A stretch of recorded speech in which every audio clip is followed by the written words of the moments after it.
આ તરફ વલસાડ જિલ્લાના પારડી તાલુકાની ભાવનાબેન પટેલ, જેમને લોકો સ્નેક વુમન તરીકે ઓળખે છે, એક અનોખી હિંમત અને જીવદયાની મિસાલ બની છે. સામાન્ય રીતે સાપનું નામ સાંભળતા જ લોકોને ડર લાગે છે, પરંતુ ભાવનાબેનને ડરને માત આપી 25,000થી વધુ ઝેરી અને બિનઝેરી સાપોને નિઃશુલ્ક રેસ્ક્યુ કર્યા છે. આ સફરની શરૂઆત તેમના ઘરમાં જ નીકળેલા એક સાપને બચાવવાની ઘટનાથી થઈ. સ્નેક કેચરને બોલાવ્યા બાદ તેમને પ્રેરણા મળી અને પતિના સહયોગથી તેઓએ આ કાર્ય શરૂ કર્યું. પતિ દ્વારા સાપ વિશેનું જ્ઞાન મેળવીને ભાવનાબેને પણ સાપ પકડવાનું શીખ્યું. આજે તેઓ ગરીબ અમીર કોઈ પણ ના ઘરે તાત્કાલિક પહોંચી જાય છે. કોઈ પણ ફી લીધા વગર માત્ર જીવદયાના ભાવથી સાપને સુરક્ષિત જંગલમાં મુક્ત કરે છે.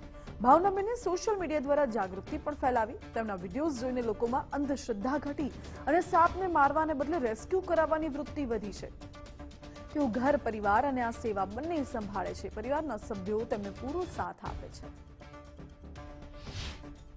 જગ્યાએ સાપ પકડવા જાઓ જરૂરી નહીં મળે, એ પૈસા વાળું જોઈએ કે નોર્મલ માણસ બી હોય.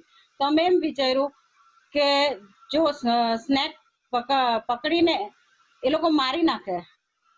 પહેલાના જમાનામાં નોલેજ હતું કે સાપ દેખાય તો એના પર કેરોસીન નાખી દે, ગરમ પાણી નાખી દે.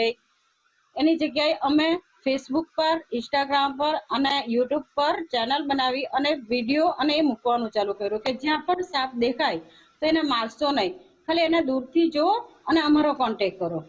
અને ધીરે ધીરે એ નંબર આગળ જતો ગયો અને અમારા પાસે કોલ આવવા લાગ્યા, સ્નેકના કોલ આવવા લાગ્યા. અને જઈને અમે ખાલી અમને નોલેજ આપ્યું કે તમે અમારી ફ્રી સેવા છે, તમે ખાલી અમને કોલ કરો અને દૂરથી જુઓ.